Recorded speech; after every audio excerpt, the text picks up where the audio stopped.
Hi my dear students, मैं आपका Ravi sir.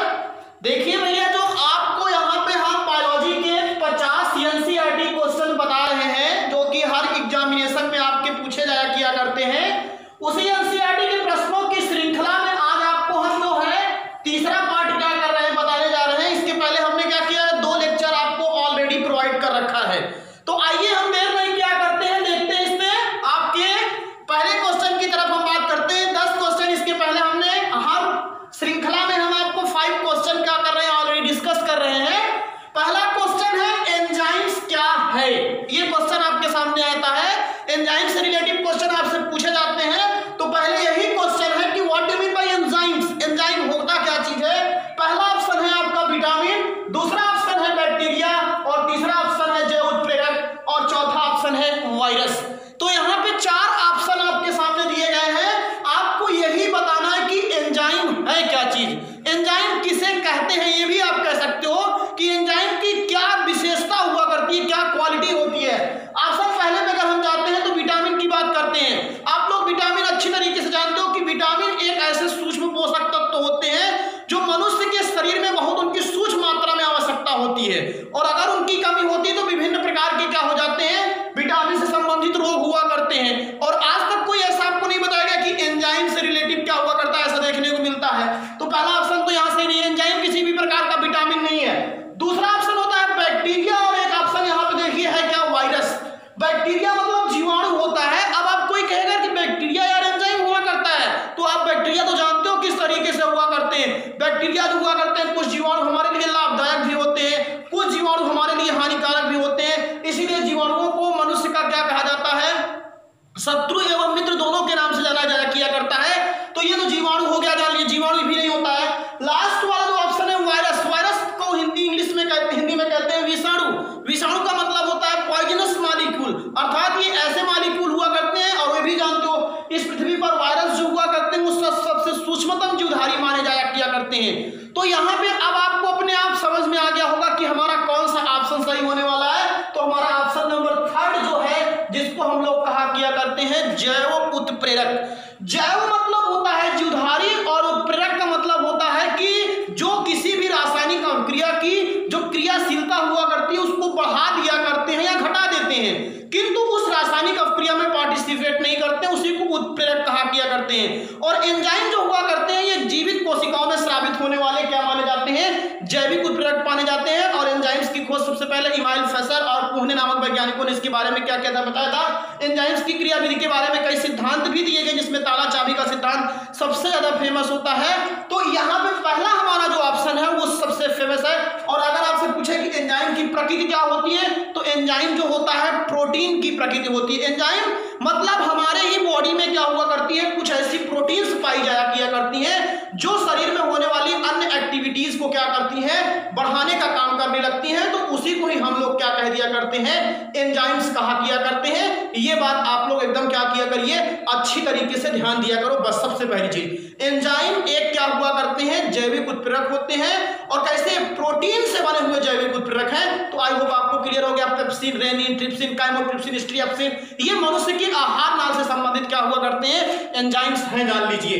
अगला क्वेश्चन की तरफ हमने चलते हैं। आप भोजन नली की दीवारों को संकुचन एवं प्रसरण, संकुचन माने होता है शिथिल, सिकुड़ना, जान लीजिए, और प्रसरण मतलब क्या होता है, फैलना की क्रिया को क्या कहते हैं। पहला ऑप्शन है क्रमानुकुंचन, दूसरा है जहर संबंधी, तीसरा ऑप्शन है अनुशीतलन, और लास्ट ऑप्शन क्या है आपकी दोलनी। 4 यहाँ पे ऑप्शन आपको देखने को मिल रहे हैं। पहला ऑप्शन कौन सा हो गया, क्रमानुकुंचन, दूसरा ऑप्शन हो गया जहर संबंधी, और तीसरा ऑप्शन हो गया अनुशीतलन, और चौथा ऑप्शन हो गया क्या आपका, दोलनी। तो अब आपको हम बता रहे हैं, ध्यान दीजिए। आप जानते हो कि मनुष्य की आहार नाल जो होती है वो गुहा से लेकर के क्या होती है, एनस तक फैल रहती है, और आहार नाल में छोटी आंत की जो संरचना होती है कुछ इस तरीके से देखने को मिलती है।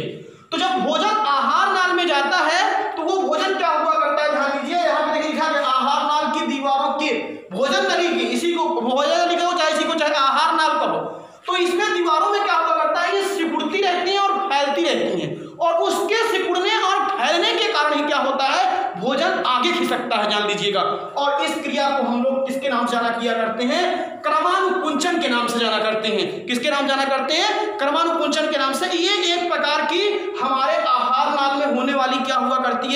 गति हुआ करती है या लोकोमोशन होता है, जिसके कारण जो भोजन हुआ करता है वो आपका आगे खिसकता है। तो यहाँ पे पहला ऑप्शन ही आपका सही हो जाएगा। जहर संबंधी तो होता नहीं है, बताइए भैया आहार नाल में कोई मोशन हो रहा है तो वो जहर संबंधी। अनुशीतलन जो होता है ये हृदय की होने वाली क्या हुआ करती है, एक गति हुआ करती है। और दोलनी तो आप लोग सब लोग जानते हो कि दोलन का मतलब क्या हुआ करता है, किसी निश्चित बिंदु के चारों तरफ अगर क्या किया करते हैं, गति करते हैं, तो उसको हम लोग दोलनी कहा किया करते हैं। आई होप ये क्वेश्चन आपको सही समझ में आ गया होगा। दो क्वेश्चन हमने यहाँ पे बताया। पहला आपको क्या बताया, एंजाइम क्या होता है, एक प्रकार का जैविक उत्प्रेरक होता है। दूसरा क्वेश्चन यही पूछा था कि एंजाइम की प्रकृति क्या हुआ करती है, तो एंजाइम की प्रकृति प्रोटीन होती है। एंजाइम किससे मिलकर बना होता है, प्रोटीन से मिलकर बना होता है। अगला क्वेश्चन आप ध्यान दीजिए, लार किसके पाचन में मदद किया करती है। तो जैसे सर आपको मैंने पहले ही बताया था, इसमें 4 ऑप्शन है आपके सामने। पहला ऑप्शन है वसा, दूसरा ऑप्शन है स्टार्च, तीसरा ऑप्शन है प्रोटीन और चौथा ऑप्शन क्या होता है, विटामिन। 4 ऑप्शन है आपके पास। तो वसा जो हुआ करती है, वसा का जो पाचन किया करता है लाइपेज, इमाइलेज, अगन्याशयी लाइपेज, इमाइलेज, आमाशयी लाइपेज, इमाइलेज, जिसको हम लोग जठर लाइपेज के नाम से जाना करते हैं। ये जितने भी प्रकार के पाचक रस हुआ करते हैं ये सब किसका डाइजेशन किया करते हैं, वसा का डाइजेशन किया करते हैं। और स्टार्च को ही हम लोग मंड कहा किया करते हैं, आप लोग अच्छी तरीके से जानते हो। तो जो ये आपकी लार होती है, मनुष्य में 3 जोड़ी लार ग्रंथियां पाई जाती हैं। लार एक प्रकार की पाचक ग्रंथि होती है। 3 जोड़ी लार ग्रंथियां, बहुत बार क्वेश्चन पूछा जाता है कि मनुष्य की आहार नाल में कितनी जोड़ी लार ग्रंथियां पाई जाती है, तो 3 जोड़ी। एक होती है अधोजीवा, एक होती है अधोहनु और एक होती है कर्णमूल। 3 जोड़ी लार ग्रंथियां होती हैं। ये सब मैंने पाचन तंत्र वाले चैप्टर में बताया है, आप जाकर के देख लीजिएगा, वहां पे पाचक ग्रंथियों के बारे में मैंने पूरा उसका डिटेल एक्सप्लेनेशन दिया हुआ है, आपको हाई स्कूल की बायोलॉजी में जान लीजिए। तो अब उसके बाद क्या हुआ करता है, ये जो लार होती है इसमें 2 एंजाइम पाया जाता है, एक होता है टाइलिन और एक होता है लाइसोजाइम। लाइसोजाइम जो हुआ करता है ये भोजन में आए हुए हानिकारक जीवाणुओं को नष्ट करता है, लेकिन जो टाइलिन एंजाइम हुआ करता है, यही मंड जो हुआ करती है अर्थात स्टार्च। अब हम अपने टॉपिक पे आ गए। इसका मतलब सीधी सी बात हो गई कि जो लार हुआ करता है वो किसके पाचन में सहायक हुआ करता है, प्रोटीन, और सॉरी स्टार्च के पाचन में क्या हुआ करता है, हेल्प किया करता है।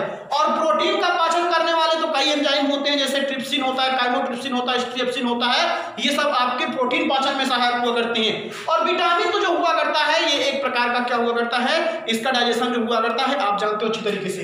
तो अब यहाँ पे क्या हुआ करता है, अगला क्वेश्चन आपको ले चलते हैं, शरीर के किस भाग में पित्त रस का क्या होता है, उत्पादन होता है। उत्पादन का मतलब क्या हुआ करता है कि कहां पर ये बनता है। इससे 2 क्वेश्चन पूछा जाता है, जान लीजिए, पित्त रस कहां बनता है और पित्त रस कहां एकत्र रहता है। तो जब आपको पहली चीज तो आप ये ध्यान दीजिए कि पित्त रस है क्या चीज, पित्त रस जो हुआ करता है ये एक हल्के पीले रंग का क्या होता है, वड़क होता है, जो भोजन के अम्लीय माध्यम को किससे बदल देता है, क्षारीय माध्यम में। जब आमाशय में भोजन रहता है तो वो अम्लीय माध्यम में हाइड्रोक्लोरिक अम्ल के कारण उसका पाचन होता रहता है, और जैसे ही आमाशय का पाइलोरिक वाल्व खुलता है तो भोजन जब खिसक के ग्रहणी में आता है तो वहां पे ही क्या हुआ करता है, ये पित्त रस आता है। और यही पित्त रस क्या करता है, उस भोजन के माध्यम को अम्लीय से किसमें बदल देता है, क्षारीय में बदल देता है। और पित्त रस का पीला रंग किसके कारण होता है, ये भी क्वेश्चन बहुत पूछा जाता है। तो पित्त रस में बिलीरुबिन और बिलीवार्डिन नामक क्या होते हैं, 2 पिगमेंट पाए जाते हैं, जिसके कारण पित्त रस का रंग क्या हुआ करता है, पीला हुआ करता है। और ये पित्त रस जो हुआ करता है यकृत में बनता है। कहाँ बनता है, यकृत। यकृत का कई नाम है, यकृत है, जिगर है, कलेजा हुआ करता है, लीवर हुआ करता है। और मैं ऑलरेडी आपको बता रखा हूं कि यकृत जो हुआ करता है ये मनुष्य के शरीर में पाई जाने वाली सबसे बड़ी ग्रंथि होती है, ये भी ध्यान दीजिए। अगर केवल ग्रंथि कहेगा तो यकृत है, और अंतःस्रावी और वायुस्रावी कहेगा तो वायुस्रावी ग्रंथि है। अंतःस्रावी थायराइड ग्रंथि होती है सबसे बड़ी मनुष्य के शरीर में, ये चीज ध्यान दीजिए। तो यहाँ तो आपका ऑप्शन अपने आप सही हो गया। हृदय, हृदय आप सब लोग जानते हो, हृदय एक प्रकार का परिसंचरण अंग होता है जो रक्त को शरीर के सभी भागों में पंप करने का काम करता है। फेफड़े एक प्रकार के हमारे प्रमुख श्वसन अंग हुआ करते हैं, जितने भी स्थलीय जुधारी होते हैं उनमें श्वसन की क्रिया के लिए फेफड़े पाए जाते हैं। और फेफड़े करते क्या है, फेफड़े वायुमंडल से कार्बन डाइऑक्साइड और ऑक्सीजन गैस के एक्सचेंज में हेल्प किया करते हैं। और गुर्दा माने क्या होता है, वृक्क। गुर्दे क्या किया करते हैं, गुर्दे जो हुआ करते हैं ये प्रमुख उत्सर्जी अंग होता है। और वृक्क का जो क्रियात्मक इकाई होती है, ये क्वेश्चन बहुत पूछा जाता है, जिसको हम लोग नेफ्रॉन कहा करते हैं। और वृक्क का अध्ययन जिसके अंतर्गत किया जाता है, या वृक्क नलिकाओं का अध्ययन जिसके अंतर्गत किया जाता है, उसको हम लोग नेफ्रोलॉजी कहा किया करते हैं। और लास्ट वाला ऑप्शन हमारा एकदम सही होता है। ये चीज ध्यान दीजिए, पित्त रस बनता यकृत में है, लेकिन यकृत के ही एक गुब्बारे जैसी संरचना यकृत में पाई जाती है। और उस गुब्बारे जैसी संरचना को हम लोग क्या कहा करते हैं, पित्ताशय। क्या कहा करते हैं, पित्ताशय कहा किया करते हैं। इस पित्ताशय में यकृत को पित्त रस क्या रहता है, एकत्र रहता है। अभी जैसे इसी में एक ऑप्शन आ जाता है, यहाँ स्लिप भी रहता है, यहाँ पित्ताशय हो जाता। तो बच्चे ये सोचते हैं यार पित्तरस पित्ताशय, पित्ताशय में उसका उत्पादन नहीं होता है। पित्ताशय में पित्त धन आशय, जहां पर पित्त रस एकत्र रहता है उसी को पित्ताशय कहते हैं। गाल ब्लैडर इंग्लिश में बोला किया करते हैं, इसको जान लीजिए। तो यहीं पे जाकर के क्या हुआ करता है, ये कलेक्ट रहा किया करता है और बनता कहाँ है, यकृत में। कौन सी कोशिका, कुत्थर कोशिका इसमें होती है। अब अगला चीज ध्यान दीजिएगा, शरीर का कौन सा अंग जो हुआ करता है वो रक्त के शुद्धिकरण में क्या किया करता है, सहायक होता है। हमारे जितने भी क्वेश्चन होते हैं वो सब बहुत इंपॉर्टेंट है। मैं पहले ही बता रखा हूं कि एनसीईआरटी पैटर्न पर है और ये क्वेश्चन ऐसे नहीं है, आप चाहे सिविल सर्विसेज कर रहे हो, चाहे जिस प्रकार की परीक्षाओं की तैयारी कर रहे हैं, सभी प्रकार की परीक्षाओं में आपके क्या किए जाते हैं, ये सारे क्वेश्चन पूछे जाते हैं। वहां से मैं सब क्वेश्चन को आपको बताने का प्रयास कर रहा हूं। पहला क्वेश्चन है शरीर का, इसमें देखिए पांचों आपका अगला क्वेश्चन है, शरीर का कौन सा अंग क्या किया करता है, रक्त के शुद्धिकरण से संबंधित होता है। तो इसमें पहला ऑप्शन आपका क्या है, दिल। दिल माने क्या होता है, हृदय। अभी जैसे मैंने ऊपर बताया पहले ऑलरेडी, हृदय जो किया करता है रक्त को शुद्ध नहीं करता है। काफी बच्चे ये सोचते होंगे कि जो हृदय होता है यही रक्त को शुद्ध करता है, लेकिन आज आपको इस दिमाग की बात बता दे रहा हूं कि हृदय रक्त को शुद्ध नहीं करता। हृदय सिर्फ एक प्रकार का काम उसका यह है कि रक्त आए उसको पंप करो बस, और कुछ नहीं है, जान लीजिए। काफी लोग सोचते हैं कि दिल बहुत बड़ी चीज होती है, दिल जो हुआ करता है, काफी लोग सोचते हैं कि दिल से बहुत कुछ इमोशन आता है। ये सब चीजें नहीं होती है, प्यार मोहब्बत दिल से नहीं उत्पन्न होता है। ये जो सब उत्पन्न होता है इमोशन ना, ये सब हार्मोन के कारण हुआ करता है, ये जान लीजिएगा। हृदय का वहां पर कुछ नहीं है, इसको बेचारे को आप लोग दिल बहुत जान लीजिए वो होता है, हृदय बहुत होता है, दिल टूट गया, सब दुनिया भर की बातें आप सुनते हो। यहाँ पित्ताशय की बात करते हैं, मैं पित्ताशय की बात कर रहा हूं। तो पित्ताशय के बारे में मैंने ऑलरेडी यहाँ पे बात किया कि पित्ताशय में पित्त रस एकत्रित रहता है, और पित्ताशय है किसका भाग, यकृत का भाग हुआ करता है।